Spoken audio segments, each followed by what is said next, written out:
First of all good morning to all of you. तो अपन देखते हैं लेक्चर नंबर 2 स्ट्रक्चरल एनालिसिस का।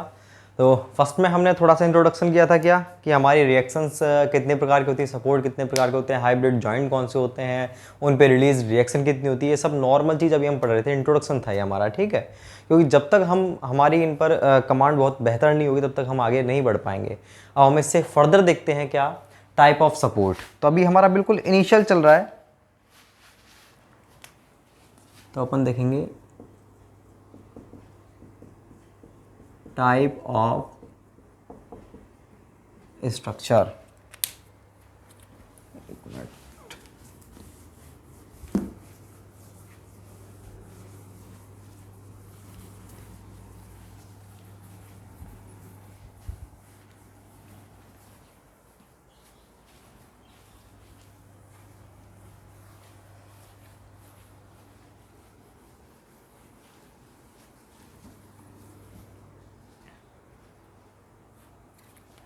टाइप ऑफ स्ट्रक्चर की बात करते हैं अपन की, टाइप ऑफ स्ट्रक्चर क्या है। तो भाई टाइप ऑफ स्ट्रक्चर हमारे दो प्रकार के होते हैं, एक होता है डिटर्मिनेट स्ट्रक्चर, एक होता है इनडिटर्मिनेट स्ट्रक्चर। जैसा कि मैंने आपको लास्ट लेक्चर में सॉम और स्ट्रक्चरल एनालिसिस में जो डिफरेंस बताया था कि सॉम में हम स्टडी करते हैं डिटर्मिनेट की और स्ट्रक्चरल एनालिसिस में हम स्टडी करते हैं इनडिटर्मिनेट स्ट्रक्चर की। तो नाम के अंदर ये डिटर्मिनेट मतलब जिसको हम डिटरमाइन कर सकते हैं क्या स्ट्रक्चर को, नहीं स्ट्रक्चर को डिटरमाइन नहीं करना हमें, स्ट्रक्चर की रिएक्शंस को, अगर रिएक्शंस और अननोन फोर्सेस को अपन इजीली डिटरमाइन कर पाते हैं तब तो कहलाएगा डिटरमिनेट स्ट्रक्चर। और अगर उसके अननोन फोर्सेस को आप इजीली डिटरमाइन नहीं कर पा रहे हो तो उसे बोलेंगे इनडिटरमिनेट स्ट्रक्चर। अब बात आती है कि इजीली का मतलब क्या है। इजीली कैसे कि एक हम दो बैठे हुए स्टूडेंट, एक ने तो कैलकुलेट कर लिया दूसरा नहीं कर पाया, इसका मतलब वो इजीली था या नहीं था हमें समझ ही नहीं आया। अरे भाई वो जो स्टूडेंट था दूसरा वो खुद कमज़ोर था, ठीक है ना। तो इजीली वर्ड का मतलब क्या होता है, इजीली का मतलब है with the help of equilibrium condition, कि इक्विलिब्रियम कंडीशन की सहायता से अगर आप उसे ज्ञात कर पा रहे हो तब तो उसको बोलेंगे अपन क्या डिटरमिनेट स्ट्रक्चर। और अगर इक्विलिब्रियम कंडीशन की सहायता से नहीं ज्ञात कर पा रहे हैं अपन तो वो कहलाएगा इजीली नहीं है, वो तो मतलब इनडिटरमिनेट। तो अपने दो प्रकार के स्ट्रक्चर होते हैं, पहले मैं आपको लिख देता हूँ। देखो स्ट्रक्चर ये हो गए जी हमारे दो प्रकार के, ठीक है। तो पहला जो है हमारा वो तो है डिटरमिनेट स्ट्रक्चर और दूसरा जो है वो है हमारा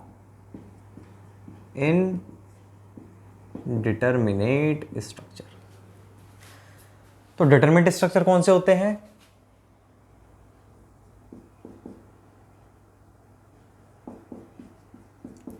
वो स्ट्रक्चर जिन्हें इजीली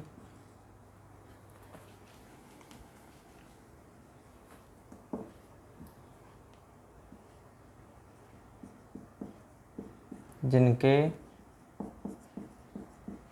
अननोन फोर्सेस को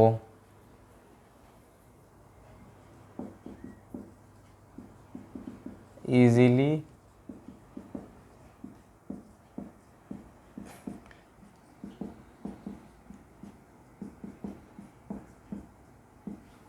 किया जा सकता है। और ये कौन से होते हैं, वो स्ट्रक्चर जिनके अननोन फोर्सेस को इजीली कैलकुलेट नहीं किया जा। देखो जी बहुतों को अभी तक ये समझ ही नहीं आया होगा जो मैंने आपको बताया। आप यहाँ से देखिए, मेरे पास ये कैंटिलीवर बीम है और एक ये फिक्स्ड बीम है, 5 किलोन्यूटन सेंटर पर लग रहा है, 5 किलोन्यूटन एंड पर लग रहा है। दो प्रकार के स्ट्रक्चर है मेरे पास। अब मैं कह रहा हूँ इस वाले स्ट्रक्चर में जो इसकी रिएक्शंस हैं सपोर्ट की रिएक्शन कौन सी हुई, वर्टिकल रिएक्शन, एक हॉरिजॉन्टल हुई और एक मूवमेंट। मैं केवल वर्टिकल रिएक्शन की बात कर रहा हूँ। मान लो ये पॉइंट ए है, ये पॉइंट बी है, तो ये रिएक्शन हुई आर ए। ऐसे ही ये है हमारा ए पॉइंट बी पॉइंट, तो इसकी रिएक्शन हुई R A R B. Moment हुए कौन से, एम बी एम ए और हॉरिजॉन्टल रिएक्शन होगी, ठीक है ना। हॉरिजॉन्टल तो आप हटा दो क्योंकि हॉरिजॉन्टल जब फोर्स ही नहीं लग रहा तो रिएक्शन भी अपन कैलकुलेट नहीं करेंगे। अब देखो भाई ये 5 किलोमीटर लग रहा है, उसके कारण मेरे को एक तो ये रिएक्शन निकालनी है आर ए और एक ये मोमेंट निकालना है एम ए, मतलब 2 अननोन फोर्स हो गए मेरे पास। अननोन फोर्स अपन वैसे तो बहुत सारे हैं, लेकिन अपन कहाँ से शुरुआत करेंगे, रिएक्शन से शुरुआत करते हैं। सपोर्ट की जो रिएक्शन होती है सबसे पहले अपन उन्हीं को कैलकुलेट करते हैं। देखो अननोन फोर्स का मतलब क्या होता है, अननोन फोर्स का मतलब है जो अपन को फोर्सेस ज्ञात करने हैं। जैसे एक तो रिएक्शन हुई, दोनों रिएक्शन है, ये मोमेंट भी रिएक्शन है, ये भी रिएक्शन है, तो हो गए सपोर्ट रिएक्शंस। ये हो गया अननोन फोर्स। और कौन से हो गए, शियर फोर्स, वो भी अननोन है क्योंकि वो हमें को ज्ञात ही तो करना है। एक हमारा बेंडिंग मोमेंट, वो भी अननोन फोर्स है, वो भी हमें ज्ञात करना है। एक्सियल थ्रस्ट, वो भी अननोन फोर्स है। सारे अननोन फोर्सेज हैं। तो बाकी के अननोन फोर्स अपन कब ज्ञात कर पाएंगे, जब मुझे ये रिएक्शंस पता हो।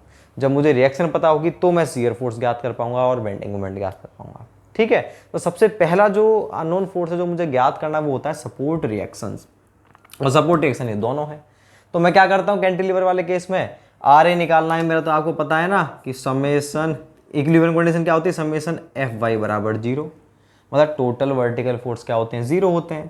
तो वहां से क्या आया मेरा, आर ए बराबर 5 किलो न्यूटन। भाई वर्टिकल फोर्स से 2 ही तो लग रहे हैं, ये अपवर्ड ये डाउनवर्ड, तो ये बराबर ये होना चाहिए। 2 होते R A plus R B बराबर 5 करते अपन, तब निकालते। तो ये हो गया मेरा आर ए आ गया 5 किलो न्यूटन।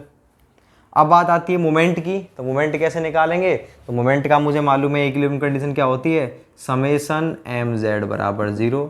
जेड डायरेक्शन में जो मोमेंट होता है वो क्या होता है मेरा, 0 होता है। तो जेड डायरेक्शन ये है, तो उसके रेस्पेक्ट में मोमेंट ये लग रहा है एम ए। तो एम ए और एक मोमेंट इस लोड के कारण होगा। तो आप किस पॉइंट के ए पॉइंट पर अगर आप मोमेंट लोगे तो 5 लोड, मोमेंट क्या होता है, लोड इनटू परपेंडिकुलर डिस्टेंस। तो 5 गुणा में ये डिस्टेंस मान लो 2 मीटर है, तो 5 गुणा में 2 कर देता हूँ 10 मीटर। तो मेरा क्या हो जाएगा, एम ए तो क्या है, एक सेकेंड, ऊपर वाले को भी मैं थोड़ा सा वैसे ही लिखता हूँ, नहीं आप सोचोगे सर आपने यहाँ तो लिखवा दिया एफ वाई बराबर 0 और आर ए बराबर ऐसे कर। देखो समेशन एफ वाई बराबर 0, इसका मतलब क्या है, इस इक्विलिब्रियम कंडीशन का मतलब है टोटल वाई डायरेक्शन में, मतलब वर्टिकल डायरेक्शन में टोटल फोर्स का जो योग है वो क्या होगा, 0। तो टोटल फोर्स का योग 0। तो अपन यहाँ से स्टार्ट करते हैं, लेफ्ट से राइट चलते हैं। तो पहला फोर्स कौन सा है, आर ए, इसकी डायरेक्शन क्या है, अपवर्ड, तो इसको मैं पॉजिटिव मान रहा हूँ, अपवर्ड को पॉजिटिव मान रहा हूँ। आगे चला, और कौन सा आया वर्टिकल फोर्स मेरा, दूसरा आया, ये वाला फोर्स आया वर्टिकल फोर्स। लेकिन ये कैसा है, ये है डाउनवर्ड डायरेक्शन में। डाउनवर्ड में क्या होगा, माइनस, माइनस मतलब 5 किलो न्यूटन बराबर 0। तो यही तो लिखा है, देखो ये टोटल क्या है, ये एफ वाई, ये टोटल एफ वाई बराबर क्या होगा हमारा, 0 होगा, ये 0 के बराबर होगा, ठीक है। तो यहाँ से आप क्या निकालोगे, आर ए 5 को इधर भेज दोगे, तो आर ए बराबर 5 किलो न्यूटन आ गया, इस तरह से आया। तो मतलब हमने टोटल वर्टिकल फोर्स को 0 के बराबर करते हैं। लेकिन अपन क्या है, जब प्रैक्टिस बहुत हो जाती है तो अपन क्या है, डायरेक्टली वाला टर्म लिखते हैं। अपन ऐसा नहीं करते, अपन को पता है कि टोटल अपवर्ड बराबर टोटल डाउनवर्ड। बात तो एक ही, देखो टोटल अपवर्ड बराबर टोटल डाउनवर्ड, या फिर आप कहो अपवर्ड को प्लस मानो डाउनवर्ड को माइनस बराबर 0, बात तो एक ही है ना। तो अपन डायरेक्टली क्या करते हैं, अपवर्ड बराबर डाउनवर्ड, ठीक है। ऐसे ही अगर मोमेंट की बात करूं तो टोटल मोमेंट की वैल्यू क्या होती है, 0। तो टोटल मोमेंट देखो पहला तो ये है एम ए, एम ए कैसा है, ये डायरेक्शन है इसकी ऐसे। तो इस डायरेक्शन को मतलब एंटी क्लॉकवाइज, कोई सी डायरेक्शन को आप पॉजिटिव मानो, किसी भी डायरेक्शन को नेगेटिव मानो, कोई फर्क नहीं पड़ता। बस ये है कि अगर आप एक डायरेक्शन को पॉजिटिव मान रहे हो तो दूसरी डायरेक्शन को नेगेटिव मानना पड़ेगा। मतलब अगर आप अपवर्ड को पॉजिटिव मान रहे थे तो इसको नेगेटिव मानो डाउनवर्ड को। मैं यहाँ पर इसको अपवर्ड को नेगेटिव भी लिख सकता था, कोई दिक्कत नहीं, वो आपके ऊपर है, आपको लिखना पड़ेगा ऊपर upward positive downward negative, answer वही आएगा। आप इसको नेगेटिव मानते तो इसको पॉजिटिव मानना पड़ता, तो भी आंसर क्या आता, आर ए बराबर 5 किलोमीटर। तो वो कोई दिक्कत नहीं है, वो साइन कन्वेंशन आप पर आधारित है। ऐसी मूवमेंट की बात करूं तो एम ए पर मूवमेंट ऐसा है, एंटी क्लॉकवाइज है। एंटी क्लॉकवाइज को मैं क्या मान रहा हूं, पॉजिटिव। इसका मतलब अगर आगे कहीं पे क्लॉकवाइज मूवमेंट आता तो मुझे उसे नेगेटिव मानना पड़ेगा। अब देखो इसी पॉइंट पर दूसरा मूवमेंट कौन सा है, लोड इनटू परपेंडिकुलर डिस्टेंस, मतलब 5 गुणा में 2।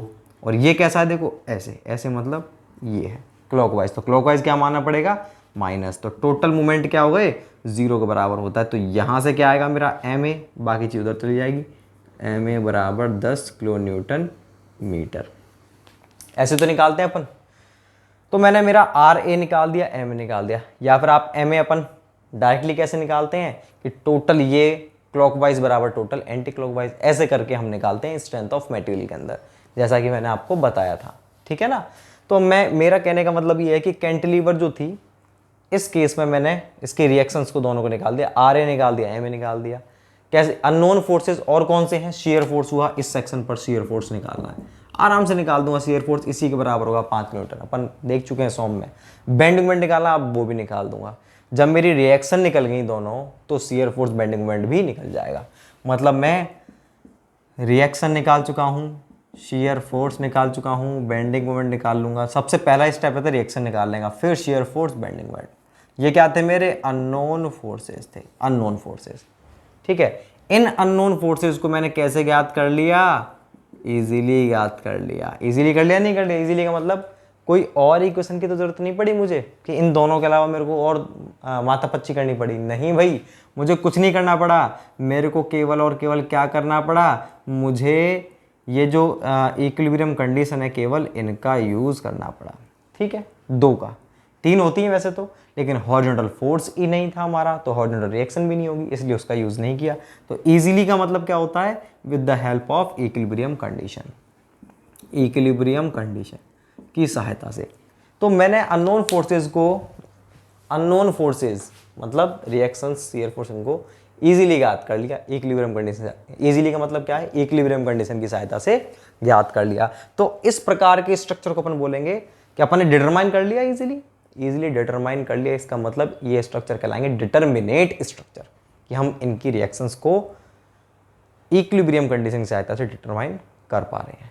अब अगर मैं बात करता हूँ ऐसी स्ट्रक्चर की, तो देखो इसमें अननोन रिएक्शन कितनी है, 1 2 3 4, 4 अननोन है, जबकि कंडीशन कितनी है मेरे पास, केवल 2 हैं, समेसन Fy और समेसन Mz। आप ये मत बोलना सर समेसन Fx भी तो है, अरे Fx है तो सही, लेकिन इसका यूज़ तो तब करेंगे जब कोई हॉरिजॉन्टल रिएक्शन निकालनी हो। जब हॉरिजॉन्टल फोर्स ही नहीं लग रहा, तो रिएक्शन कहाँ से होगी ना, अपन इसका यूज़ करें। तो 2 मेरे पास इक्वेशन है, अननोन है मेरे पास 4। इसका मतलब मैं ज्ञात कर ही नहीं पाऊंगा, आप कर लो, आप ज्ञात कर ही नहीं पाओगे। मतलब इनमें से 2 फोर्सेस ऐसे होंगे जिनको आप ज्ञात नहीं कर पाओगे। आप रिएक्शन तो निकाल दोगे, आप कहोगे सर मैं तो निकाल दूंगा, ये बिल्कुल सेंटर पे लग रहा है, तो आर ए आर बी क्या हो जाएगा, बराबर लगेगा 2.5 आर ए बराबर 2.5 किलो न्यूटन और आर बी बराबर 2.5 किलो न्यूटन। बच कौन से गए, एम ए एम बी। अब आप एम ए एम बी निकाल के बता दो, आप एम ए और एम बी को नहीं निकाल पाओ। यही बात तो मैं कह रहा था अभी आपसे कि मेरे पास जितनी इक्वेशन है उतने अननोन तो निकाल दूंगा। मेरे पास 2 इक्वेशन थी और अननोन फोर्स कितने थे यहाँ पर, अननोन फोर्स थे मेरे पास 4, R A R B M A M B. तो इन 2 इक्वेशन से इनमें से कोई 2 अननोन फोर्स निकाल सकते हैं और वो दोनों निकल गए, ये दोनों निकल गए, बाकी के 2 नहीं निकाल सकते। तो उन 2 को निकालने के लिए अपन को 2 इक्वेशन और जोड़नी पड़ेगी। कोई सी भी इक्वेशन बनाऊं मैं चाहे, तो उनके लिए बहुत सारे मेथड्स होते हैं, वो मेथड्स अपने आगे आएंगे, वो अपन फर्दर देखेंगे। तो कुल मिला के मेरा कहने का मतलब ये है कि इन अननोन फोर्सेस को मैं ईजिली कैलकुलेट नहीं कर पा रहा। ईजिली वर्ड का मतलब with the help of equilibrium equations या इक्विलिब्रियम कंडीशन। तो इनको मैं इक्विलिब्रियम कंडीशन द्वारा ज्ञात नहीं कर पा रहा हूँ। तो ऐसे स्ट्रक्चर को बोलेंगे अपन क्या, जब मैं इन रिएक्शन को ही ज्ञात नहीं कर पा रहा, तो मैं शेयर फोर्स नहीं ज्ञात कर पाऊंगा और ना ही मैं बेंडिंग मोमेंट ज्ञात कर पाऊंगा। तो ऐसे स्ट्रक्चर को अपन क्या बोलेंगे, इनडिटरमिनेट स्ट्रक्चर। इनडिटरमिनेट का मतलब ऐसा नहीं है कि इनको ज्ञात ही नहीं कर सकते, कर तो सकते हैं, इनके कुछ अलग मेथड होंगे, लेकिन इनको ईजिली ज्ञात नहीं कर सकते, इसलिए इनको बोलते हैं इनडिटरमिनेट स्ट्रक्चर। तो ये मैंने लिखा है, देखो डिटरमिनेट क्या होता है, ये वो स्ट्रक्चर जिनके अननोन फोर्सेस को इजीली कैलकुलेट किया जा सकता है। इनडिटरमिनेट वो स्ट्रक्चर जिनके अननोन फोर्सेस को इजीली कैलकुलेट नहीं किया जा सकता। तो अब मुझे लगता है आपको ये समझ में आ गया होगा। अब मैं यहाँ पर अननोन, एक तो ये जो अननोन वर्ड था उसका मतलब लिखता हूँ, अननोन का मतलब क्या था, अननोन फोर्सेस का मतलब कौन कौन से फोर्स होते हैं, और एक मैं लिखता हूँ इजीली वर्ड का मतलब क्या है, जिससे आपको याद रहे। अभी तो आपको याद है, बाद में भूल जाओगे आप। तो देखो भाई,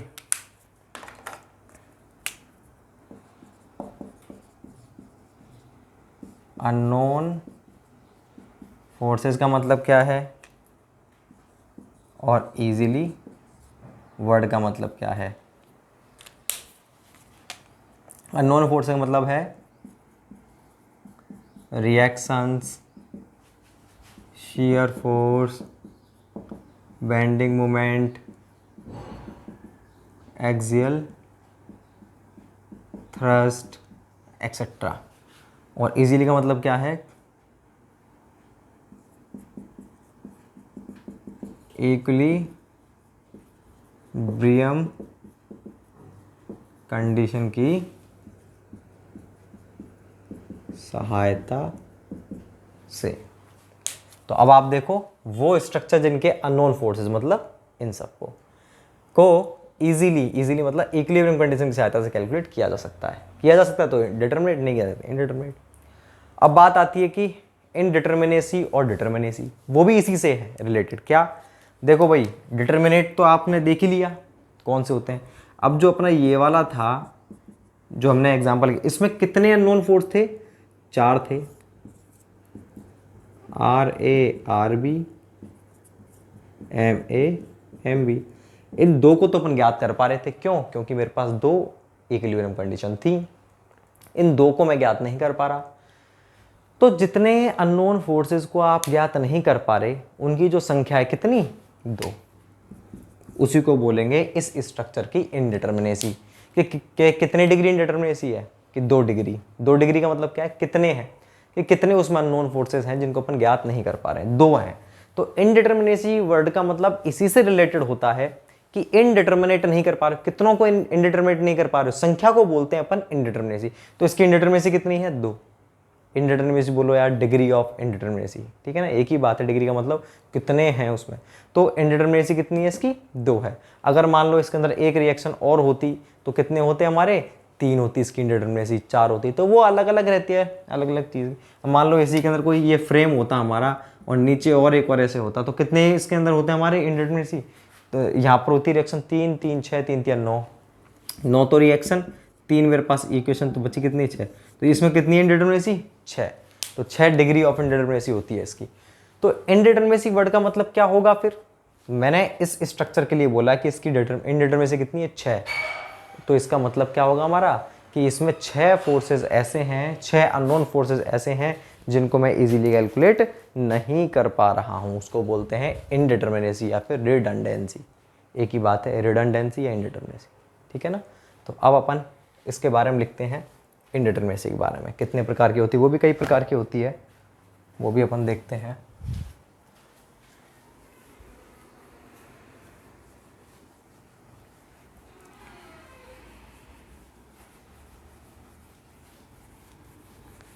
तो इनडिटरमिनेसी की अगर मैं आपको डेफिनेशन बनाऊं तो क्या होगी, तो इसकी डेफिनेशन होगी कि ये उन अननोन फोर्सेस की संख्या होती है जिन्हें इजीली कैलकुलेट नहीं किया जा सकता।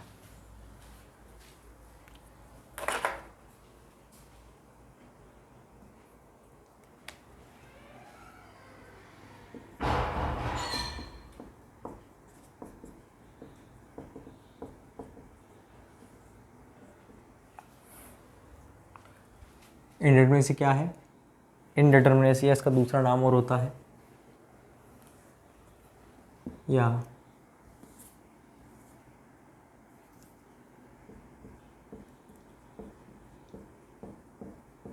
रिडंडेंसी।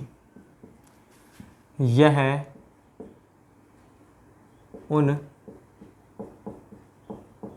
अननोन फोर्सेस की संख्या होती है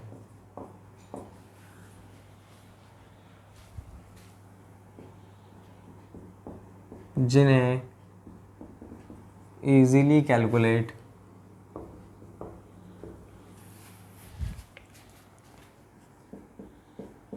नहीं किया जा सकता है।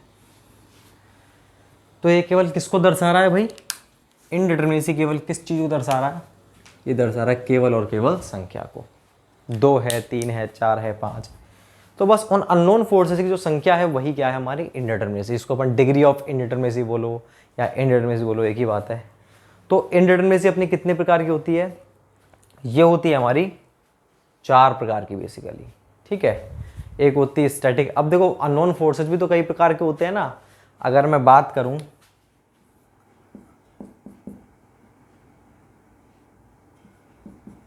इसी की बात करता हूं, मान लो तो इसमें अननोन फोर्स कितने प्रकार के हैं देखो। एक तो हो गए मेरे कौन से, सपोर्ट वाले, ये होगा अननोन फोर्स।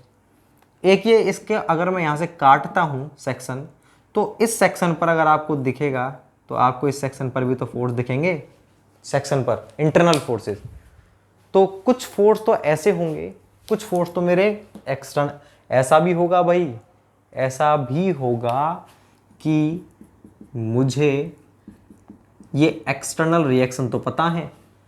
उन एक्सटर्नल, मैंने क्या किया, डिटरमिनेट वाले स्ट्रक्चर में अपन क्या करते थे, ध्यान से सुनना मेरी बात।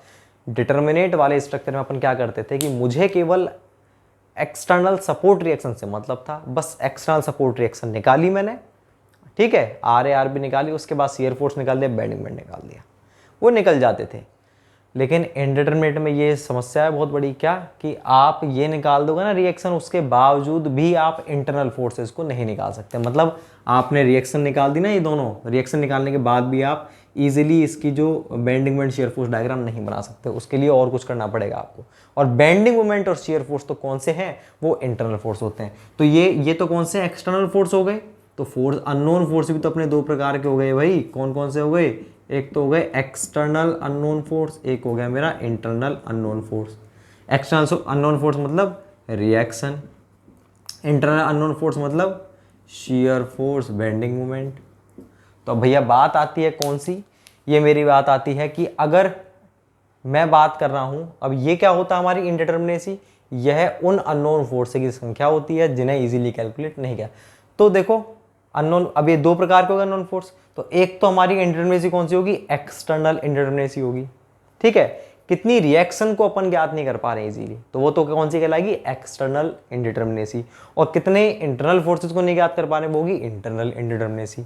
और एक्सटर्नल प्लस इंटरनल दोनों को मिक्स कर दूं, मतलब भाई मान लीजिए एक्सटर्नल तो मैं केवल एक रिएक्शन को कैलकुलेट नहीं कर पा रहा, तो मेरी एक्सटर्नल इंडिटरमिनेसी, उसको अपन बोलते हैं DSE से डिनोट करते हैं, तो वो तो हो गई 1। क्यों करते हैं बताऊंगा अभी आपको। और मान लीजिए इंटरनल फोर्स है, वो भी हमारा वो है 2, जिनको हम ज्ञात नहीं कर पा रहे, वो होगी हमारी कौन सी, इंटरनल इंडिटरमिनेसी। और अगर इन दोनों को मैं जोड़ूं, भाई टोटल इस स्ट्रक्चर के अंदर कितने फोर्स हैं, इंटरनल एक्सटर्नल दोनों मिला के, तो कितने, 1 और 2 3 फोर्स हैं, तो उसको बोलेंगे स्टैटिक इंडिटरमिनेसी। तो ये होती है हमारी स्टैटिक। तो 3 ये हो गई। तो ओवरऑल हमारी इंडिटरमिनेसी कौन सी होगी, स्टैटिक। उसके डिवीजन कौन से हो गए, इंटरनल और एक्सटर्नल, ठीक है ना। तो हम, और एक होती है हमारी इंडिटरमिनेसी क्या, इससे अपोजिट होती है। इससे अपोजिट का मतलब क्या है, ये तो थे फोर्सेज, अब हम अननोन फोर्सेस की बात नहीं करेंगे, अब हम बात करेंगे अपोजिट चीज की। भाई फोर्स का तो क्या है यहाँ पर, इसका अपोजिट देखना है हमको। एक तो ये स्ट्रक्चर, तो बताओ आप ये स्ट्रक्चर इस फिक्स्ड एंड पे कितने प्रकार से मूव कर सकता है। क्या ये ऐसे मूव कर सकता है, नहीं। क्या ये ऐसे हॉरिजॉन्टली मूव कर सकता है, नहीं। क्या ये घूम सकता है, नहीं। तीनों ही चीज नहीं हो सकती। तो यही चीज तो हम देख रहे थे, फोर्सेस को ज्ञात करते नहीं हो सकती। इसका मतलब यहाँ पर क्या है, 3 तरह के फोर्स लग रहे हैं ये ऐसे। रिएक्शन क्या है, फोर्स ही तो है। तो ये तो थी बात फोर्स की, और इनको हम ज्ञात कर रहे थे। तो इनके आधार पर तो कौन सी थी हमारी इंडिटरमिनेसी, स्टैटिक इंडिटरमिनेसी।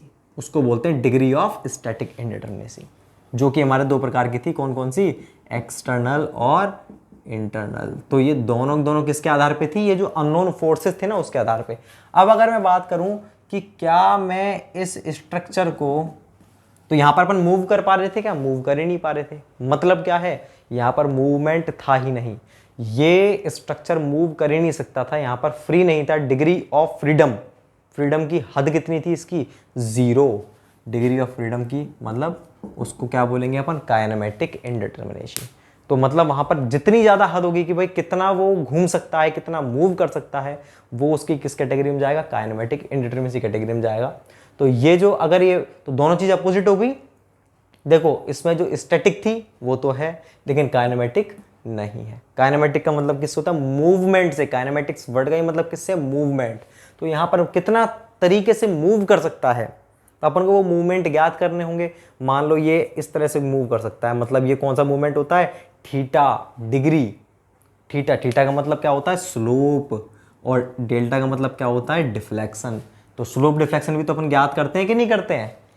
तो देखो जो हमारे फोर्सेस थे उनसे तो हमारा मतलब किससे रहता है, डिग्री ऑफ स्टैटिक इंडिटरमिनेसी, और स्लोप डिफ्लेक्शन उसका किससे मतलब रहता है, हमारी डिग्री ऑफ काइनेमेटिक इंडिटरमिनेसी से। ठीक है ना।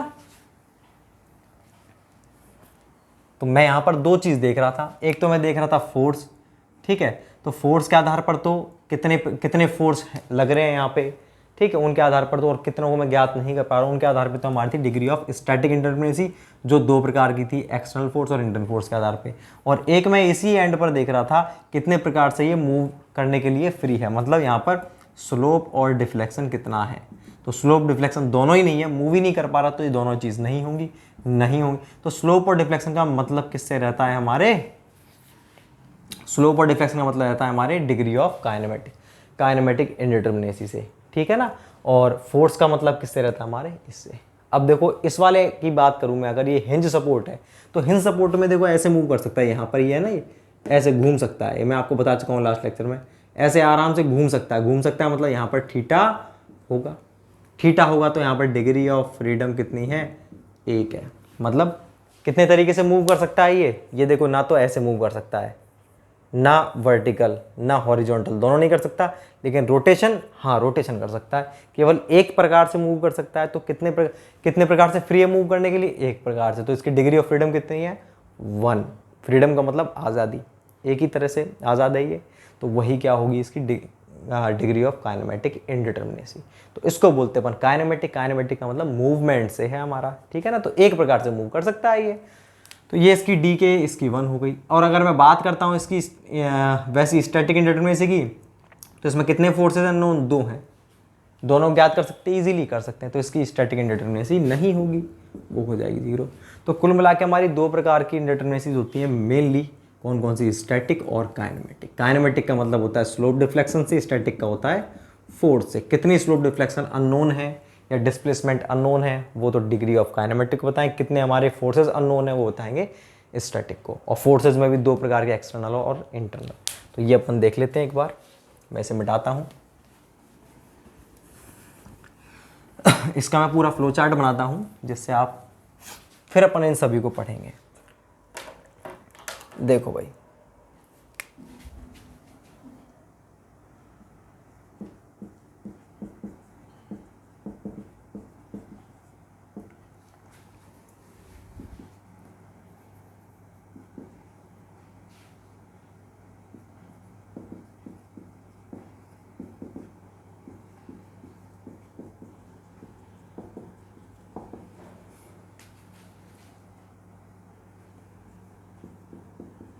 डी के और ये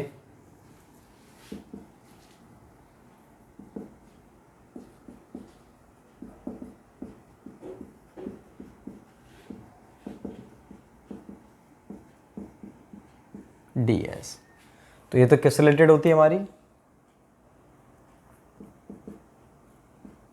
ये क्या करती है हमारे,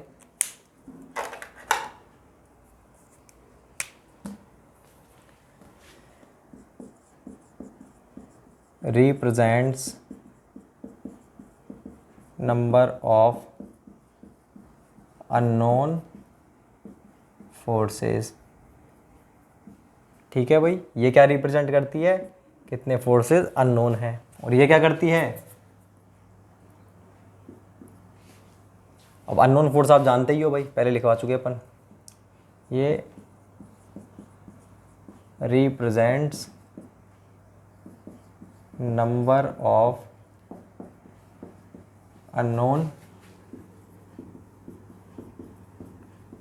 displacement theta comma delta.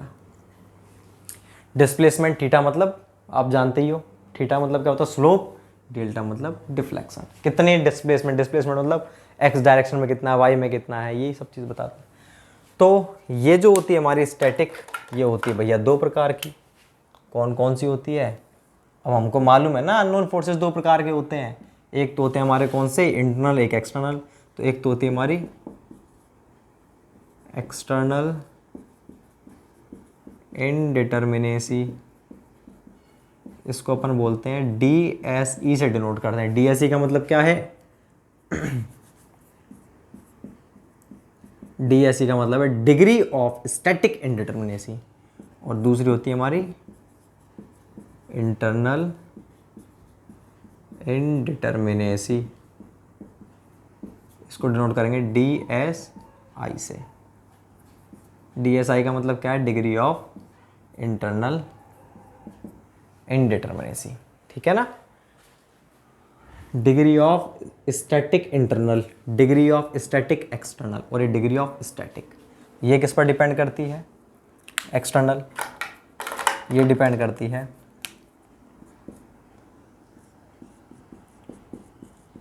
Depends on external support and reactions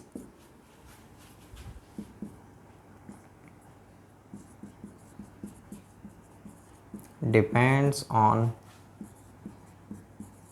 internal forces and member arrangement।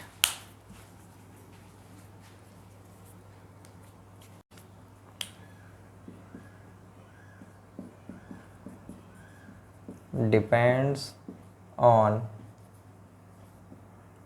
degree of freedom। तो भैया हमारी ये कंप्लीट बात जो मैं आपको बताना चाह रहा हूँ वो पूरा मैंने फ्लो चार्ट में उतार दिया है। इसका मतलब आप तसल्ली से समझ लें कि इनडिटर्मिनेसी का मतलब क्या है, रिडंडेंसी का मतलब क्या है। यह उन अननोन फोर्सेस की संख्या होती है जिन्हें इजीली कैलकुलेट नहीं किया जा सकता, ठीक है ना। ये मैंने लिखा है इनडिटर्मिनेसी के बारे में। अब बात आती है हमारे इनडिटर्मिनेसी, दो प्रकार की होती है, स्टैटिक इनडिटर्मिनेसी और काइनेमेटिक। दोनों डिफरेंट एक दूसरे से, दोनों मिरर मतलब अपोजिट है एक दूसरे की। DS और D के दोनों अपोजिट है। DS का मतलब होता है डिग्री ऑफ स्टैटिक, डिग्री का मतलब कुछ नहीं कितनी संख्याएं हैं, डिग्री ऑफ स्टैटिक इनडिटर्मिनेसी और डिग्री ऑफ काइनेमेटिक इनडिटर्मिनेसी। तो डिग्री ऑफ स्टैटिक का मतलब होता है हमारे कितने अननोन फोर्सेज हैं, और इसका मतलब है DK का मतलब कितने अननोन डिस्प्लेसमेंट है या स्लोप डिफ्लेक्शन का वो बात है। तो इसका मतलब तो है फोर्सेस से, इसका मतलब है डिस्प्लेसमेंट से। जितने ज़्यादा फोर्सेस होंगे अननोन उतनी ही ज़्यादा DS होगी, उतनी ही कम क्या होगी हमारी DK। जितनी ज़्यादा डिस्प्लेसमेंट होंगे उतनी ज़्यादा DK होगी, उतनी ही कम DS। तो आप देखना, मैं एग्जाम्पल कराऊंगा वहाँ पे आपको कोरिलेशन बताऊंगा कि DS ज़्यादा है, इसकी DK कम है। तो DS क्या बता रहा है? Represents number of unknown forces, कितने फोर्सेज अननोन है वो तो बता रहा है DS। अब भैया फोर्स होते हैं दो प्रकार के, एक तो एक्सटर्नल और एक इंटरनल। एक्सटर्नल फोर्स का मतलब क्या है? हमारे जो सपोर्ट की रिएक्शंस वगैरह होती हैं वो होता है एक्सटर्नल। तो अपनी हमारी इनडिटर्मिनेसी दो प्रकार की होगी स्टैटिक, एक तो होगी DSE, देखो डिग्री ऑफ स्टैटिक एक्सटर्नल, और एक होगी DSI, degree of static internal. तो एक्सटर्नल कौन सी होगी? Depends on external support and reaction. भाई फोर्स अननोन दो प्रकार के होते हैं, एक तो रिएक्शन होती है, एक इंटरनल फोर्स। इंटरनल फोर्स कौन से होते हैं हमारे? शियर फोर्स और बेंडिंग मोमेंट। उसके आधार पे दो प्रकार की हो गई है, DSE और DSI। तो इसमें लिख दिया मैंने depends on external support and reactions, और ये depends on internal forces and member arrangement. तो ये होती दो प्रकार की। और DK केवल क्या है? अकेली है वो, तो represents number of unknown displacement theta delta. Unknown displacement कितने हैं उतने ही ज़्यादा हमारी DK होगी। और ये किस पर डिपेंड करती है? Depends on degree of freedom, कि कोई स्ट्रक्चर हमारा कितने प्रकार से फ्री है मूव करने के लिए, उतनी ही ज़्यादा उसकी DK होगी। मैं एक बार और आपको एक एग्जांपल बता दूं जिससे आप समझ पाओगे कि बहुत बहुत मतलब ये टिपिकल है, ये स्टार्टिंग में समझने के लिए। हम इन चारों चीज़ों को पढ़ेंगे, 1 2 3 4, ये मैं आपको फर्दर बताऊंगा। पहले छोटा सा एक एग्जांपल और देख लेते हैं अपन। जैसे मान लीजिए मेरे पास ये रोलर सपोर्ट है। अब आप देखो इस सपोर्ट में एक्सटर्नल रिएक्शन कितनी है? केवल एक। इसको A पॉइंट मान लो, RA को मैं इजीली कैलकुलेट कर सकता हूँ, मतलब with the help of equilibrium condition. तो इसमें मुझे कोई अननोन फोर्स नहीं है मतलब इसकी डिग्री ऑफ स्टैटिक क्या हो जाएगी, 0 हो जाएगी, है ही नहीं। अगर मैं बात करता हूं इसमें डिस्प्लेसमेंट की, तो देखो इसको अगर मैं रोलर को ऐसे ऐसे मूव करूं आराम से कर जाएगा, और ऐसे घुमाऊं तो भी कर जाएगा। दो प्रकार से मूव कर सकता है, एक तो मतलब ये यूं, ये जो है ये ऐसे रोटेट कर जाएगा, यूं रोटेट का मतलब थीटा, और आप अगर इसको यहाँ से यहाँ ले गए तो यहाँ से यहाँ पे मूव कर जाएगा, मतलब डिस्प्लेसमेंट मतलब डेल्टा। भाई डेल्टा मतलब डिफ्लेक्शन कैसा भी, डिस्प्लेसमेंट हमारा हॉरिजॉन्टल भी हो सकता है, वर्टिकल भी हो सकता है। अगर हॉरिजॉन्टल डिस्प्लेसमेंट है तो उसको भी अपन डेल्टा से नोट कर सकते हैं, वर्टिकल को भी डेल्टा से। वर्टिकल डिस्प्लेसमेंट को बोलते हैं अपन क्या, डिफ्लेक्शन। तो ये डेल्टा था हमारा, तो इसमें दो अननोन हो गए हमारे। तो इसमें डिग्री ऑफ फ्रीडम मतलब कितने प्रकार से फ्री है मूव करने के लिए, दो प्रकार से, एक तो ये रोटेट कर सकता है और एक ये हॉरिजॉन्टल डिस्प्लेसमेंट। ठीक है, तो इसकी हमारी डी के कितनी हो गई, वो हो गई 2। हमको ज्ञात करने हैं, सिंपल सी बात है। तो ऐसे निकालते हैं डी एस और डी के, ये होता है डी एस और डी के। और आपने देखा तो ये अपना सिंपल सा एक मैंने आपको एग्जांपल से बताया था डी एस। तो देखो दोनों चीज़ बिल्कुल अपोजिट है। इसमें तो हम फोर्सेस की बात कर रहे हैं डी एस के लिए, चाहे डी एस की बात करूँ, चाहे डी एस ई, चाहे डी एस आई, इसमें हम केवल फोर्स की बात करेंगे। और जब डी के की बात कर रहे हैं तो हम किसकी बात करेंगे, केवल और केवल डी के लिए हम बात करेंगे अननोन जो हमारे डिस्प्लेसमेंट है। डी के को और D S E, D S I, इन सभी को सब बच्चे पढ़ के निकल जाते हैं। Whether the student is preparing for C S, civil services, in E S E, चाहे वो किसी भी गेट के लिए या एस एस सी या अपने स्टेट लेवल के जो एग्ज़ाम के लिए तैयारी कर रहा है, तो इन सभी को वो अगर मैं क्वेश्चन दूंगा ना कि डी एस आई निकालो, वो तुरंत निकाल देगा। डी के निकालो तुरंत निकाल देगा, डी एस निकालो तुरंत निकाल देगा, डी एस ई निकाल दो वो भी निकाल देगा। 99% स्टूडेंट निकाल देंगे। लेकिन उन 99 में से 99% को इनका फिजिकल सिग्निफिकेंस नहीं पता, जिसमें डी के का तो मैं आपको श्योरिटी से कह सकता हूँ बहुत कम स्टूडेंट होंगे जिनको डी के बारे में पता होगा कि डी के का फिजिकल मीनिंग क्या होता है। कि डी के हम ज्ञात तो करना जानते हैं, डी के भाई 2j माइनस आर होता है, 3j माइनस आर 6j, लेकिन अगर आप पूछोगे ना फिजिकली क्या होता है तो वो बता ही नहीं पाएगा। अब हमको पता है कि फिजिकली क्या होता है ये, तो हम वहाँ पर फिजिकली सोच भी सकते हैं कि भाई ये कितनी तरह से मूव कर सकता है, कैसे कैसे मूव कर पाएगा, तो हम डी के को वैसे ही बता देंगे। और डी के को हम ज्ञात करना सीखेंगे ऐसे विजुअल। भाई फॉर्मूले तो हम याद रखेंगे, अगर मान लो फॉर्मूला ही पूछ लिया क्वेश्चन में कि बताओ क्या फॉर्मूला होता है, तो हमको याद करना पड़ेगा फॉर्मूला। लेकिन क्वेश्चन के लिए, न्यूमेरिकल्स के लिए अपन इसको डायरेक्टली देखना भी सीखेंगे। मैं आपको केवल 4 लाइन में डी के निकालना सिखा दूंगा, कुछ नहीं आपको याद रखना, कि बस आपको 3-4 पॉइंट याद रखने, और वो चारों लाइन डिपेंड करते हैं किस पे, अपनी विजुअलाइजेशन पे। तो ये चीज़ आपको समझ में आई या नहीं आई, देखना तरीके से। आप इनके चाहे 1000 बुक्स पढ़ लेना, लेक्चर्स ले लेना डिफरेंट, लेकिन आपको डी के कहीं पर आपको तसल्ली से नहीं मिलेगा डी के का मतलब क्या है। तो डी के का मतलब ये होता है, इस तरह से हम विजुलाइज करते हैं, ऐसे हम निकालते हैं। और बाकी फॉर्मूले से तो हम ज्ञात करना सीखेंगे ही, और वैसे भी अपन सीखेंगे। तो बहुत एक बार आप इन चीज़ों को समझ लोगे ना, तो अब आपको आगे दिक्कत नहीं आएगी। अननोन फोर्सेस को जब आप इस यूनिट को समझ लोगे, तब जब अपन फर्दर पढ़ेंगे स्ट्रक्चरल एनालिसिस में जो अपने मेथड्स होते हैं डिफरेंट, तो वहाँ पर आप समझ पाओगे अच्छा ये था इसका मतलब, इसमें डी एस का यूज़ ये होता है, इसका यूज़ ये होता है। ये सब चीज़ें रहती हैं अपनी नॉर्मल। अब देखो 3 प्रकार के स्ट्रक्चर थे हमारे, कौन कौन से, एक तो थी बीम, और एक फ्रेम, एक ट्रस, लास्ट लेक्चर में बताया था मैंने। अब मैं क्या करूँगा, बीम की भी मेरे को देखनी है इंडिटरमिनेसी, डिफरेंट बीम होंगी, उनमें कौन सी इंडिटरमिनेट है, कौन सी इंडिटरमिनेट है, कितने डिग्री इंडिटरमिनेट है। फ्रेम की भी, ट्रस की भी। तो अपन को क्या करना है, बीम में भी 2, कौन कौन सी, 2D 3D। तो देखो आप, अपन सबसे पहले पढ़ेंगे DSE के बारे में, फिर इंटरनल, फिर इन दोनों का यू मतलब DS, फिर पढ़ेंगे डी के। 4 चीज़ पढ़नी है हमको, फर्स्ट, सेकंड, थर्ड नंबर पे ये, और ये 4th नंबर पे। तो DSE एक्सटर्नल इंडिटरमिनेसी निकालना सीखेंगे अपन, बीम की, फ्रेम की और ट्रस की, तीनों चीज़ों की। और इंटरनल भी इन तीनों की देखेंगे, और स्टैटिक भी इन तीनों की देखेंगे, 3 उसकी। मतलब आप सोचो अपन 3 दूनी 6, 3 3 और 3 चौक 12 टॉपिक्स पढ़ेंगे एक तरह से। तो 12 की 12 चीज़ों की ये इंडिटरमिनेसी याद करना याद रखना बहुत टिपिकल टास्क होगा आपके लिए, आप बार बार भूलोगे। मैं आपको इसलिए पहले से आगाह कर रहा हूँ क्योंकि ये टॉपिक ऐसा था जिसमें मैं भी बहुत बार फंसा था। जब मैं कॉलेज टाइम पे मैं उनको याद कर लेता था लेकिन बार बार मैं भी भूलता था, मुझे प्रॉब्लम आती थी। और ये टॉपिक ऐसा है कि ईएस में मैं ईएस की प्रिपरेशन कर रहा था उस टाइम, तो ईएस के अंदर ये ईएस गेट में ये क्वेश्चन जरूर ही आता था। आप चाहे खुद उठा के देख लेना, ये मेहमान क्वेश्चन था। मतलब स्टैटिक इंडिटरमिनेसी पे एक क्वेश्चन तो बनता ही बनता था। इसका मतलब ये क्वेश्चन तो, ये टॉपिक तो मेरे को आना चाहिए अच्छे से, और मुझे अच्छे से मैं इसको सीख भी लेता था, क्वेश्चंस भी निकाल लेता था और आंसर भी निकाल लेता था। लेकिन बस वही 10-15 दिन के लिए, जब फिर मैं इसको फिर से रिवाइज करने बैठता था 1 महीने बाद, 2 महीने बाद, तो मैं भूल जाता था, मैं क्वेश्चन ही नहीं कर पाता था, मुझे याद ही नहीं रह पाता था। क्यों? क्योंकि मुझे इनका फिजिकल विजुअलाइजेशन नहीं था कि काइनेमेटिक का मतलब क्या होता होगा और स्टैटिक का मतलब क्या होता होगा, मुझे ये चीज़ें नहीं पता थी। तो आप ये सब चीज़ें इजीली याद रख पाओ, मेरी तरह गलतियां ना कर पाओ, इसलिए मैं पहले से ही आपको आगाह कर रहा हूँ। तो अब अपन जो फर्स्ट, सेकंड, थर्ड, फोर्थ पढ़ेंगे, धीरे धीरे आपको तसल्ली से एक एक को पढ़ना है, समझना है। आपको 100% समझ में आएगा और आपको ईजी भी लगेगा। बस बात है कि उनको रिवाइज करते जाना धीरे धीरे, ठीक है ना। तो सबसे पहले अपन पढ़ते हैं डिग्री ऑफ स्टैटिक इंडिटरमिनेसी। मैं इसे मिटाता हूँ।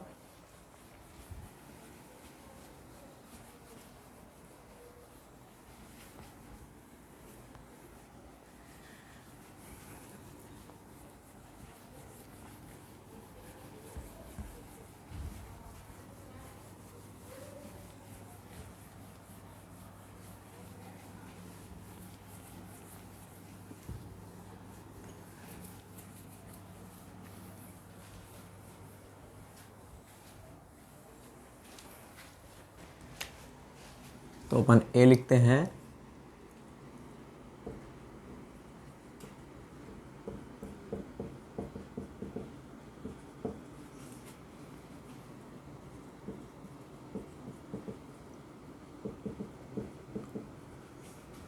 डिग्री ऑफ एक्सटर्नल इनडिटरमिनेसी मतलब DSE, degree of external इनडिटरमिनेसी। S का मतलब स्टैटिक, स्टैटिक का पार्ट है अपना। सबसे पहले अपन पहला ये पढ़ते हैं, उसके बाद अपन बाकी के पढ़ेंगे। तो DSE अपन कैसे निकालते हैं, मैंने आपको बताया था कि अपन जितनी भी इंडिटरमिनेसी हैं, जैसे DSE हुई हमारी, DSI हुई डिग्री ऑफ इंटरनल, या डिग्री ऑफ स्टैटिक इंडिटरमिनेसी, या डिग्री ऑफ काइनेमेटिक, कोई सी भी हम याद करेंगे चारों। तो चारों ही हम पढ़ेंगे बीम के लिए, फ्रेम के लिए, ट्रस के लिए। तो ये किसके लिए? तो सबसे पहले अपन ये तीनों के लिए एक ही सेम फॉर्मूला लगेगा। क्या फॉर्मूला है? DSE इज इक्वल्स टू, पहले इसमें एक लाइन लिखनी पड़ेगी अपन को।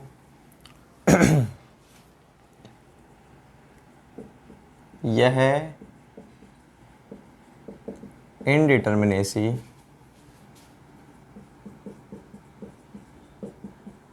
सपोर्ट के टाइप व रिएक्शन पर निर्भर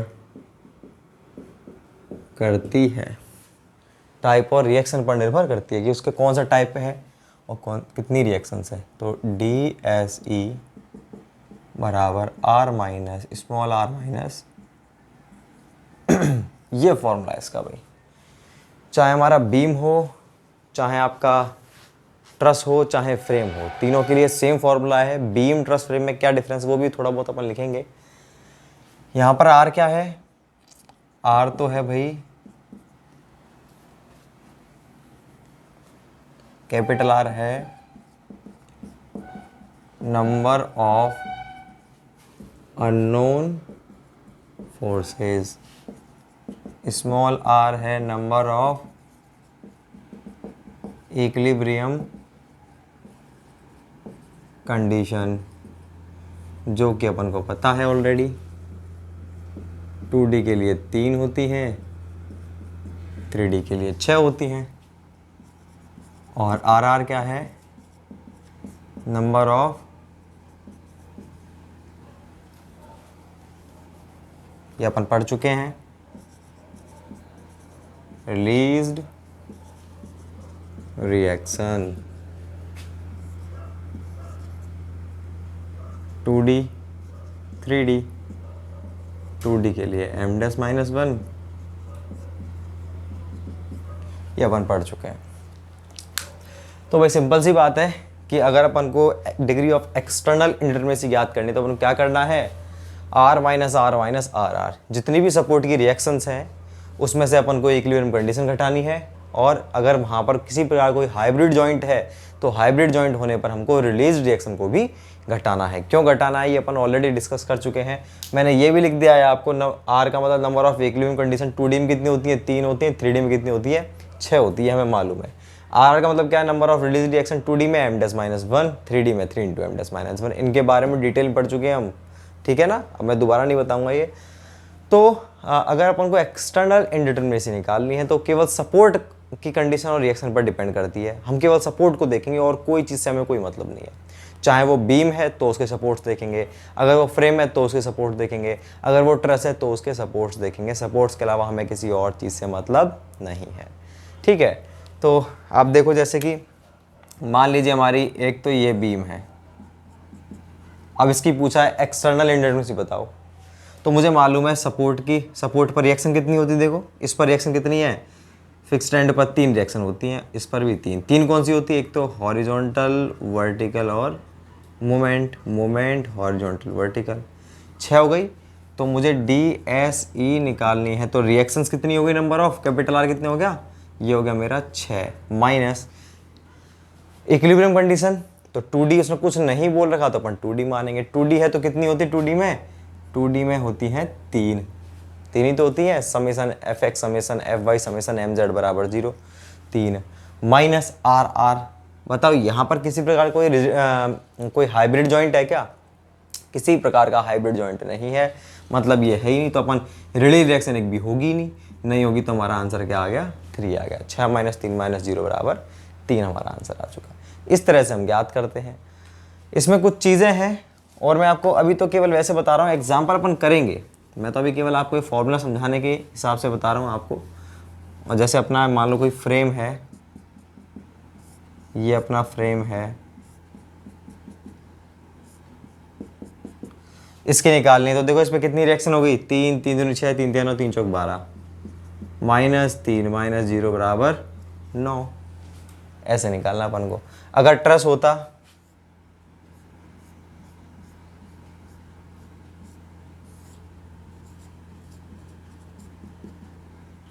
अगर, तो क्या करते, केवल हमको सपोर्ट देखने, हमें और स्ट्रक्चर से कोई मतलब नहीं है। तो ट्रस में मैंने देखा है यहाँ पर तो हिंज है, हिंज पर 2 रिएक्शन होती हैं, रोलर पर 1 होती है, तो कितनी हो गई रिएक्शंस, टोटल अननोन रिएक्शन हो गई 3, और मेरे पास इक्वेशन कितनी है 3, और हाइब्रिड जॉइंट है नहीं, तो कितना हो गया आंसर अपना 0 का मतलब 0 डिग्री इंडिटरमिनेसी है, या अपन कह सकते हैं कि ये डिटर्मिनेट है। 0 डिग्री इंडिटरमिनेट मतलब ऐसा कोई भी फोर्स नहीं इसको अपन डिटरमाइन नहीं कर सकते, मतलब अपन सभी को डिटरमाइन कर सकते हैं, इसलिए अपन इस स्ट्रक्चर को बोलेंगे डिटरमिनेट स्ट्रक्चर। ये बात थी हमारी कुछ। अब मैं आपको एक चीज़ बताना चाहूँगा इम्पॉर्टेंट, वो क्या है उसको समझेंगे अपन कि भाई पहले तो रिलीज रिएक्शन का भी सीन समझ लेंगे। रिलीज रिएक्शन में आपको जब क्वेश्चंस करवाऊंगा ना तभी आपको बताऊंगा, ध्यान रखना, ठीक है ना। अभी मैं आपको जो मुझे इंपॉर्टेंट चीज़ करवानी है वो मैं आपको बताता हूँ। जैसे मान लो ये वाला जो अपना केस था ना, मैंने इस केस में कुछ नहीं किया, जो मैंने जस्ट अभी अपन ने किया था ना वाला क्वेश्चन, तो आंसर क्या था 6, तो रिएक्शन थी हमारी, माइनस 3 किया, कितना आया 3, तो 3 मैंने बोल दिया, 3 इसमें क्या है डिग्री ऑफ इंडिटरमिनेसी। लेकिन अगर मैं बात करता हूँ कि इस पर एक वर्टिकल लोड लगा दिया किसी ने, पर अब वो पूछ रहा है इस तरह से डायग्राम बना के दे दिया, बताओ कितनी है, तो वही किसी बच्चे ने तो क्या किया सर, DSE बराबर R माइनस आर होता है, और टोटल रिएक्शन कितनी है 3 और 3 6, माइनस 3 माइनस 0 बराबर सर 3 आंसर है। कोई कह रहा सर 3 नहीं है, इसका आंसर 2 है, किसको सही मानूं मैं, 2 सही है 3 सही है। और कोई कह रहा सर इसको ज्ञात ही नहीं कर सकते, लोड दे रखा है, समझ ही नहीं आ रहा हमको। भैया देखो तसल्ली से एक चीज़ समझनी है आपको, कैपिटल R का मतलब क्या है, नंबर ऑफ अननोन फोर्सेस, कितने फोर्सेस अननोन है, ठीक है। स्मॉल r का मतलब नंबर ऑफ इक्विलिब्रियम कंडीशन 3। अब देखो जब उसने लोड लगा दिया तो आप जरा सोच कर देखो, दिमाग पर जोर डालिए कि इस कंडीशन में जब उसने बता दिया कि भाई पहले लोड नहीं था, इसका मतलब इस बीम के ऊपर किसी भी प्रकार की लोडिंग हो सकती है। मतलब देखो 1 मिनट पहले मैं इसको पूरे को मिटा रहा हूँ, ठीक है ना। आप इसको उतार लो फिर मैं आप इसे उतार लो, ये मत उतारना, ये केवल यहाँ तक उतार लो, मैं इसे मिटाता हूँ।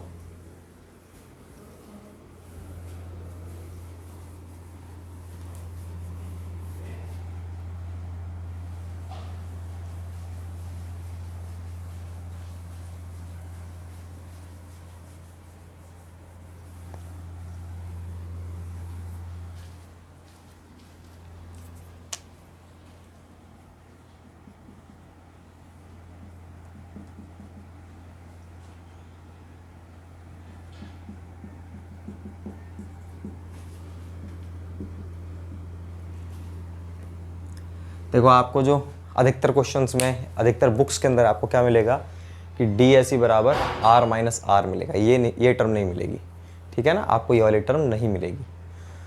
मैंने लिख रखा है आपको हमेशा, जब नहीं है इसकी वैल्यू, अगर कोई हाइब्रिड जॉइंट नहीं तो इसको 0 मान के चलो, बस खत्म बात। जहाँ पर होगा वहाँ पर अपन इसका यूज़ करेंगे, ठीक है ना।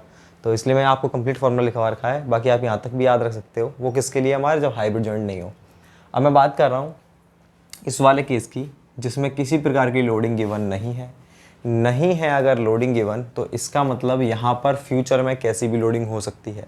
कैसी भी का मतलब क्या है, इंक्लाइंड भी हो सकती है, वर्टिकल भी हो सकती है, हॉरिजॉन्टल भी हो सकती है, मोमेंट भी लग सकता है, कुछ भी लोडिंग हो सकती है। जब कैसी भी लोडिंग हो सकती है ना, तो हम जब लोडिंग गिवन नहीं होती है तो हम क्या मानते हैं कि इसके ऊपर भविष्य में वर्स्ट से वर्स्ट लोडिंग होगी। वर्स्ट से वर्स्ट कौन सी होती है हमारी, इंक्लाइंड। वर्स्ट क्यों बोलेंगे, क्योंकि इंक्लाइंड लोड लग रहा है तो इसका मतलब उसका वर्टिकल लोड भी लग रहा है और हॉरिजॉन्टल। इसके इंक्लाइंड के कंपोनेंट लोगे आप तो वर्टिकल और हॉरिजॉन्टल दोनों कंपोनेंट आएंगे। इसका मतलब अगर इंक्लाइंड लोडिंग है तो उस पर दोनों प्रकार की लोडिंग लग रही है, ठीक है ना। तो जब कभी किसी बीम पर आपको लोडिंग गिवन नहीं है तो आप उसको क्या मानोगे, general loading condition. General loading condition कौन सी होती है, इंक्लाइंड। इंक्लाइंड क्यों मानते हैं, क्योंकि इंक्लाइंड वर्स्ट है, इंक्लाइंड में दोनों आ गए, हॉरिजॉन्टल वर्टिकल दोनों। हम क्यों माने कि वर्टिकल लग रहा है केवल, हम क्यों माने कि हॉरिजॉन्टल लग रहा है केवल, हम तो वर्स्ट कंडीशन लेके चलते हैं ताकि हम सेफ्टी की तरफ बढ़ें, ठीक है। तो सेफ्टी के लिए हमने क्या बुरा सा बुरा मान लिया कि दोनों ही लग रहे हैं ना, तो दोनों कब लगते हैं, जब इंक्लाइन लोडिंग हो, ठीक है ना। तो मैं जब कोई भी लोड गिवन नहीं होता तो अपन जनरल लोडिंग कंडीशन मानते हैं, मतलब इंक्लाइन लोड मानते हैं। और जब इंक्लाइंड लोड होगा तो दोनों कंपोनेंट होंगे, ये तो है हमारी एक्शन। और न्यूटन लॉ क्या कहता है, उसकी प्रति रिएक्शन होती है। तो सपोर्ट पर कौन कौन से फोर्स डेवलप होंगे, रिएक्शंस। देखो वर्टिकल है तो ये भी आएगा सपोर्ट पर, हॉरिजॉन्टल है तो हॉरिजॉन्टल रिएक्शन भी आएगी।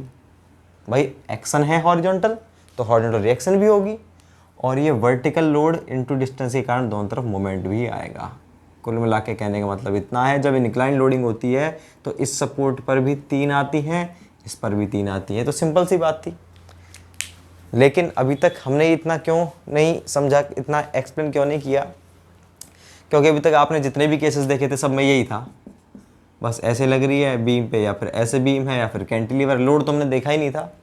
पहली बार अपन ये वाला डिस्कस कर रहे हैं कि जब लोड गिवन नहीं होता है तो अपन क्या मानते हैं, इंक्लाइन लोडिंग मानते हैं। और उस कंडीशन में सभी रिएक्शंस डेवलप होती हैं। सभी मतलब फिक्स्ड पर 3 होती हैं तो तीनों हो रही हैं। देखो इस पर भी 3 हो रही है, 3 और 3 6 हो रही हैं। तो इस कंडीशन में जब अपने पास रिएक्शन कितनी डेवलप हो रही है, 6, तो अपनी जो इक्विलिब्रियम कंडीशन है वो कितनी होती है, equilibrium condition summation F X summation F Y summation M Z बराबर 0।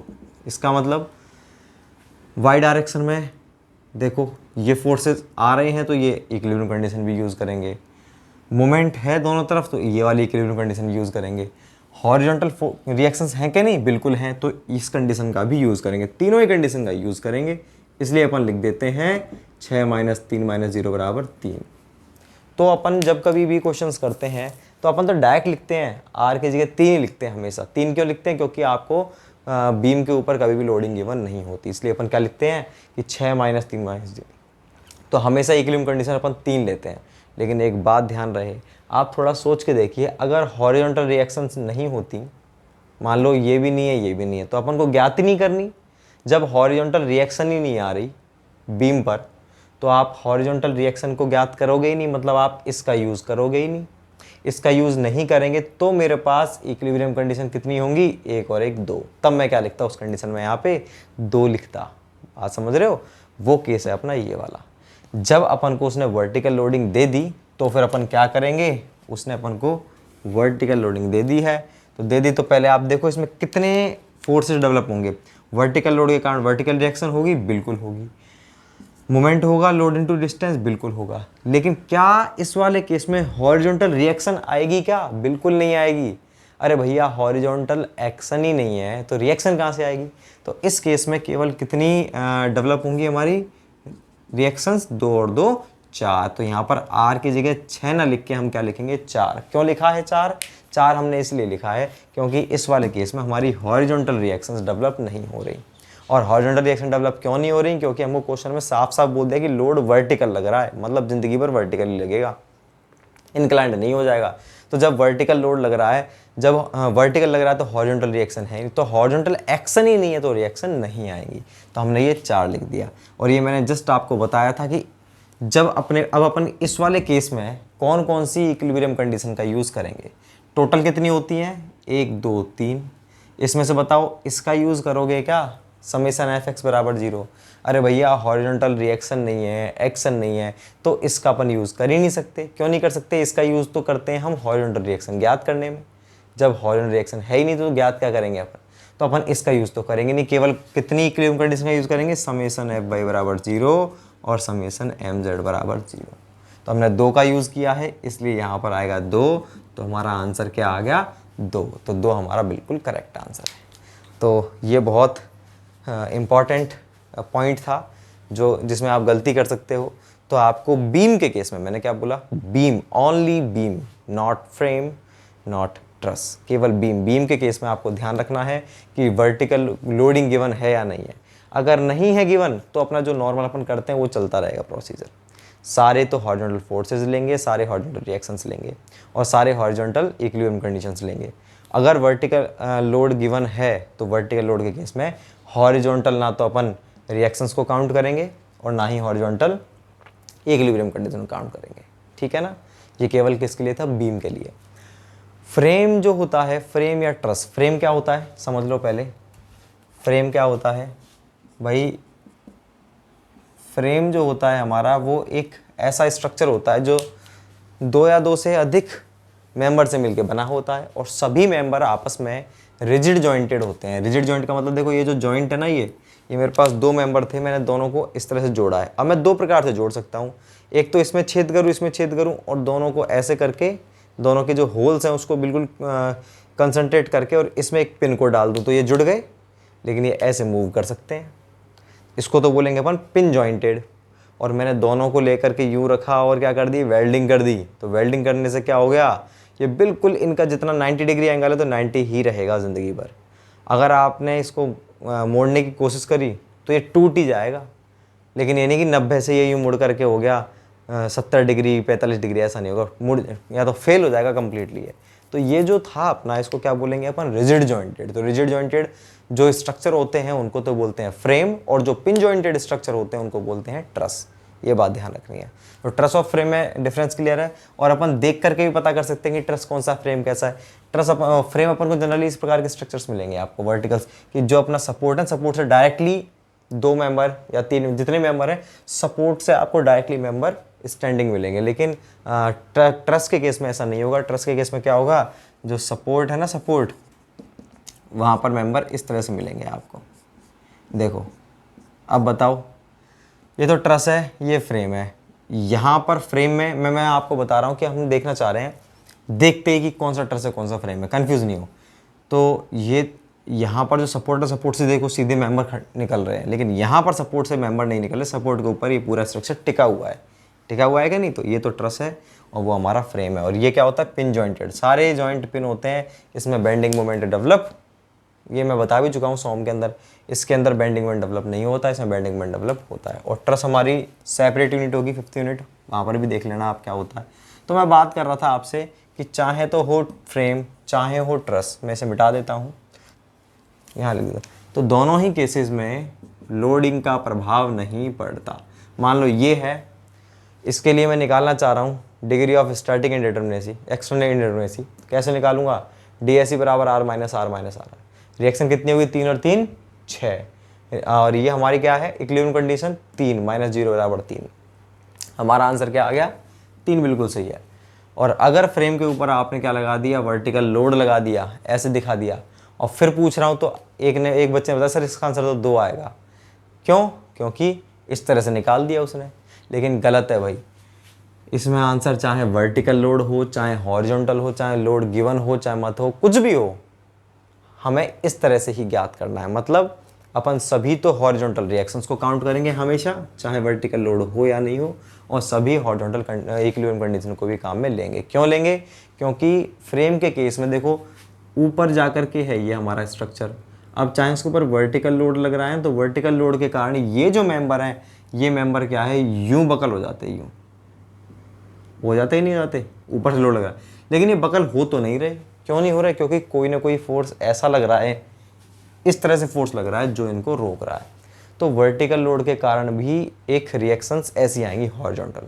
तो इस केस में इन दोनों जो खड़े मेंबर्स हैं, इन खड़े मेंबर्स के कारण हॉरिजॉन्टल रिएक्शंस ऑटोमेटिकली डेवलप होती है। तो इसमें जब हॉरिजॉन्टल रिएक्शंस आएंगी, वर्टिकल और मोमेंट तो आएगा ही आएगा, इसमें तो कोई दोहराई नहीं है। तो देखो ये 3 रिएक्शन तो हॉरिजॉन्टल रिएक्शंस भी आएंगी। क्यों आएंगी वो मैंने आपको बता दिया। तो इसमें कितनी रिएक्शन आएंगी? 3 और 3 6। तो वर्टिकल लोड लग रहा है तब भी 6 है, नहीं लग रहा है तब भी 6 है, तब तो हम जनरल लोडिंग मानते ही हैं। तो मतलब कुल मिला के कहने का मतलब है, ये जो सीन था ना कि हॉरिजॉन्टल को काउंट करते हैं और नहीं करते हैं, ये केवल किसके लिए था? बीम के केस में। बीम के अलावा आप चाहें बात करो फ्रेम की या ट्रस की, उन दोनों पर लोडिंग का प्रभाव नहीं पड़ता। तो मैं इसको मिटा देता हूँ। तो ये सारे के सारे पॉइंट अपन लिखेंगे, और ये मैं आपको बता चुका हूँ कि ट्रस क्या होता है, फ्रेम क्या होता है। इस पर भी मैं आपको लिखवाऊँगा 1-2 चीज़ें, क्योंकि ट्रस और फ्रेम में आपको बहुत कंफ्यूज करेगा। वो कभी लिख क्या देगा, बोल क्या देगा, लेकिन आपको कुछ नहीं, आपको क्या पकड़ना है? जॉइंट को पकड़ना है। उसने जॉइंट के बारे में क्या लिख रखा है? अगर उसने बोल दिया ना पिन जॉइंटेड, अब वो चाहे कुछ भी लिख रहा है उसको, वो ट्रस ही है, क्योंकि ट्रस क्या होते हैं? Pin joint. अगर उसने बोल दिया रिजिड जॉइंटेड, मतलब वो फ्रेम ही है। ये चीज़ ध्यान रखनी है, वो अपन नोट में लिखेंगे। तो first of all note number 1 लिखते हैं अपन कि बीम के, ध्यान से देखना इनको, केस में vertical load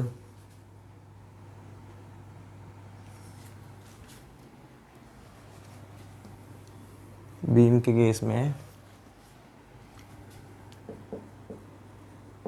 loading given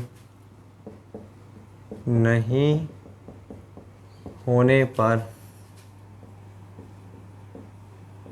general loading, मतलब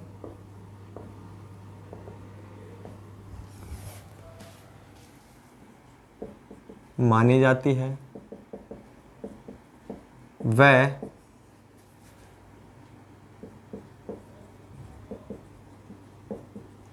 हॉरिजॉन्टल रिएक्शन और इक्विलिब्रियम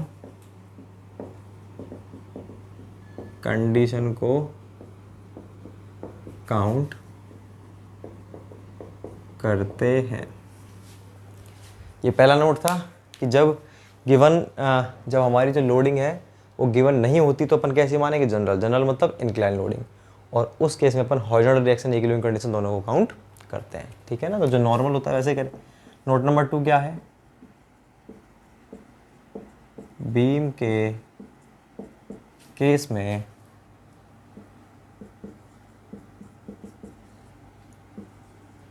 वर्टिकल लोड गिवन होने पर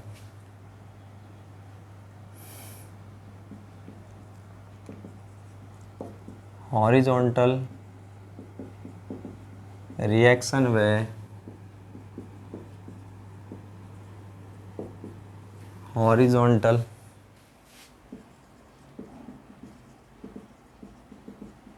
इक्विलिब्रियम कंडीशन को काउंट नहीं कर, ठीक है ना, इस केस में अपन काउंट नहीं करेंगे। तीसरा क्या है, तीसरा अपना क्या है, ये बात थी बीम के लिए। ट्रस और जो हमारा फ्रेम होता है उसके लिए ये बात अप्लीकेबल नहीं होती। फ्रेम व ट्रस की इनडिटरमिनेसी पर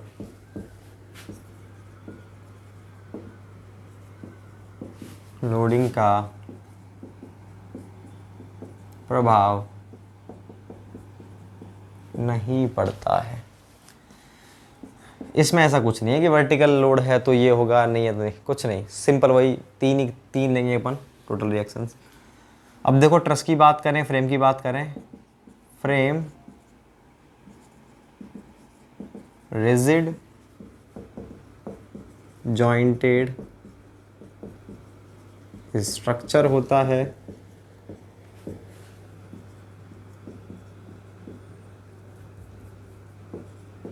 जिसके जॉइंट्स पर bending moment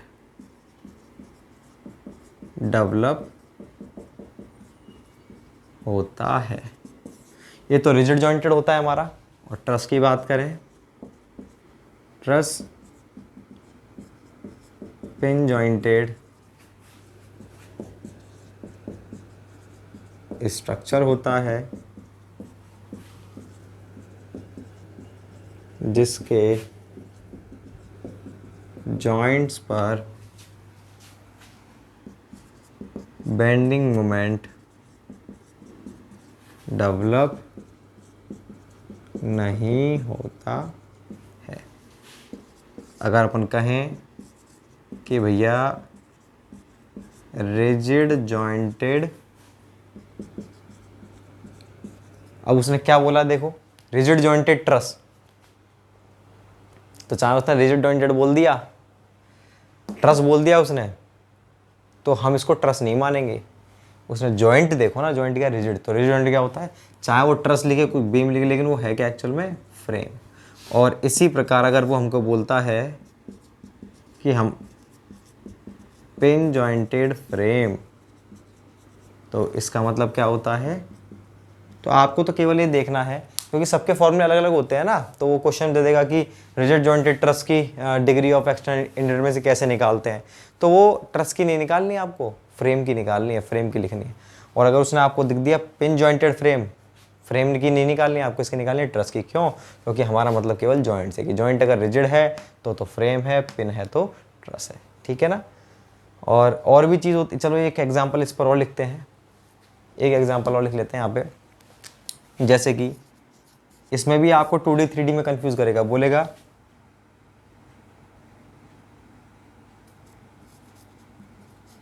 rigid jointed space truss, इसका मतलब क्या है बताओ। 2D इसका मतलब क्या है, इसका मतलब हमारा 2D ट्रस है या 3D ट्रस है, या 2D फ्रेम है या 3D फ्रेम है, क्या है बताओ। तो देखो आप सबसे पहले रिजिड जॉइंटेड मतलब ऑप्शन या तो ये होगा फ्रेम या फिर ये होगा। अब देखो आए क्या, स्पेस, स्पेस का मतलब मैंने बताया था आपको, अगर प्लेन दे रखा है तो 2D, स्पेस बोल रखा है तो 3D। स्पेस का मतलब क्या हो गया, तो क्या हो गया इसका मतलब 3D फ्रेम। और अगर आपको कुछ भी नहीं दे रखा ना तो स्पेस बोल रखा ना प्लेन, तो आप हमेशा 2D मानोगे, मतलब प्लेन मानोगे। तो ये सब बातें थी हमारे एक्सटर्नल इंडिटरमिनेसी के टॉपिक्स, कुछ नोट के रूप में। अब अपन को कुछ नहीं करना, सिंपल सा फॉर्मूला था एक, DSC बराबर S minus R minus R minus RR, उसके आधार पर अपन क्वेश्चंस करेंगे, बहुत इंपॉर्टेंट है। अपन नेक्स्ट जो लेक्चर है उसमें इसके क्वेश्चंस को करेंगे। अब आपको और समझ में आएगा कैसे कैसे क्वेश्चन आते हैं, जितने प्रकार के आते हैं या आ चुके हैं वो सभी टाइप्स में आपको 1 बाय 1 बिल्कुल जीरो से अपन चलेंगे, बढ़ते बढ़ते सारे कवर करेंगे, वो करेंगे अपन नेक्स्ट लेक्चर में। Thank you so much.